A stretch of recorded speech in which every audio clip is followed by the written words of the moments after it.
Olá pessoal, o meu nome é Bianca e hoje nós vamos falar sobre a segunda lei de Newton. Não, nós não vamos falar sobre a segunda lei de Newton não, é brincadeira, viu? Hoje eu farei uma leitura do Catecismo da Igreja Católica. E a leitura será da primeira parte, segunda seção, artigo 9, parágrafo 1. Então, vamos lá para origem, fundação e missão da Igreja. Para investigar o mistério da Igreja, convém meditar primeiro sobre sua origem no desígnio da Santíssima Trindade e sobre sua realização progressiva no curso da história. Um projeto nascido no coração do Pai. O Pai Eterno, por livre e misterioso desígnio de sua sabedoria e bondade, criou todo o universo.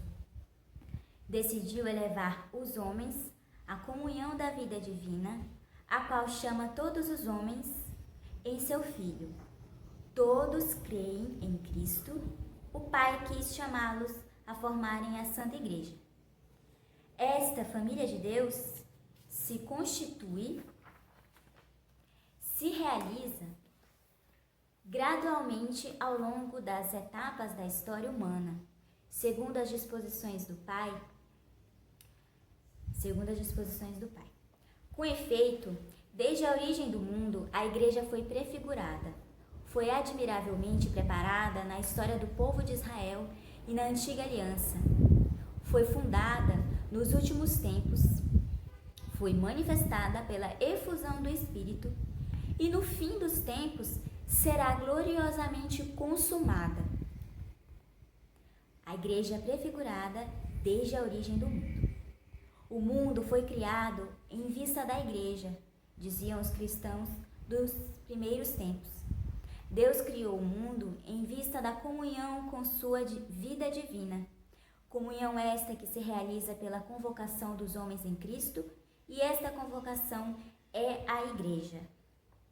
A Igreja é a finalidade de todas as coisas. As próprias vicissitudes dolorosas, como a queda dos anjos e o pecado do homem, só foram permitidas por Deus como ocasião e meio para desdobrar toda a força de seu braço, toda a medida de amor que Ele queria dar ao mundo. Assim como a vontade de Deus é um ato e se chama mundo, assim também sua intenção é a salvação dos homens e se chama Igreja. A Igreja preparada na antiga aliança. O congraçamento do povo de Deus começa no instante em que o pecado destrói a comunhão dos homens com Deus e a dos homens entre si. A convocação da Igreja é, por assim dizer, a reação de Deus ao caos provocado pelo pecado. Esta reunificação realiza-se secretamente dentro de todos os povos. Ele aceita quem o teme e pratica a justiça, qualquer que seja a nação a que pertença.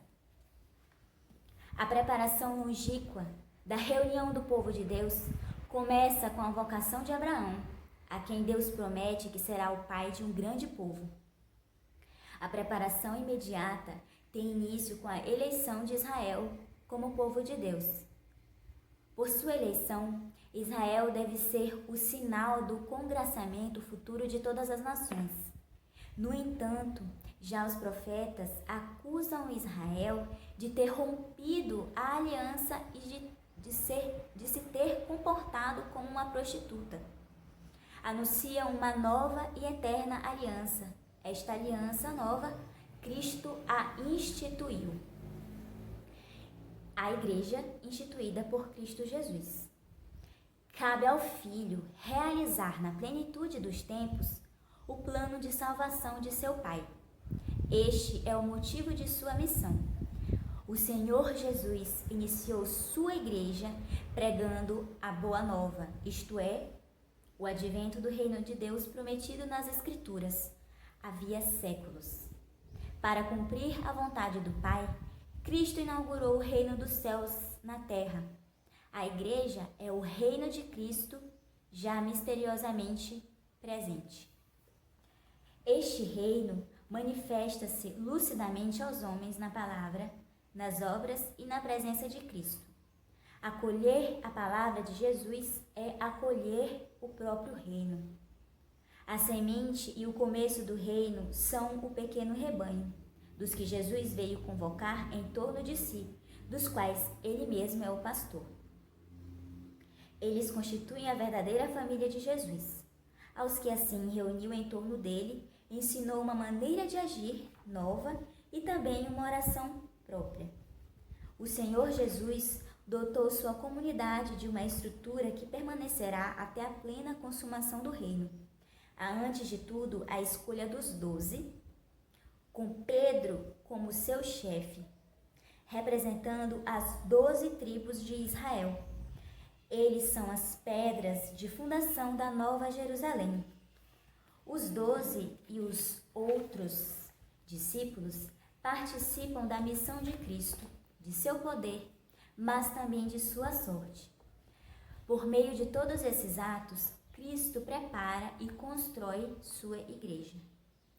A igreja nasceu primeiro do dom total de Cristo para a nossa salvação, antecipado na instituição da Eucaristia e realizado na cruz. O começo e o crescimento da igreja são significados pelo sangue e pela água que saíram do lado aberto de Jesus crucificado. Pois do lado de Cristo agonizante na cruz é que nasceu o admirável sacramento de toda a igreja. Da mesma forma que Eva foi formada do lado de Adão adormecido, assim a igreja nasceu do coração transpassado de Cristo, morto na cruz. A igreja manifestada pelo Espírito Santo.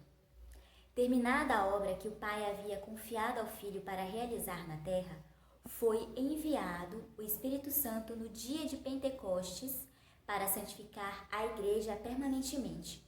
Foi então que a igreja se manifestou publicamente diante da multidão e começou a difusão do Evangelho com a pregação.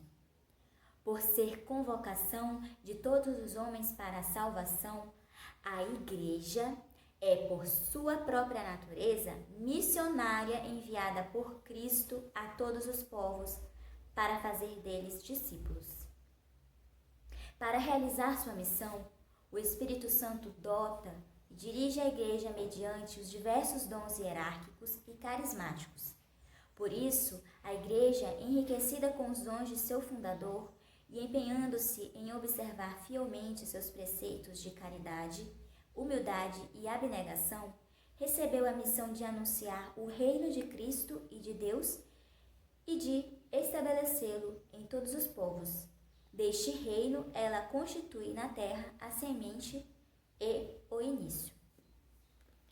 A igreja consumada na glória. A igreja só terá sua consumação na glória celeste quando do retorno glorioso de Cristo.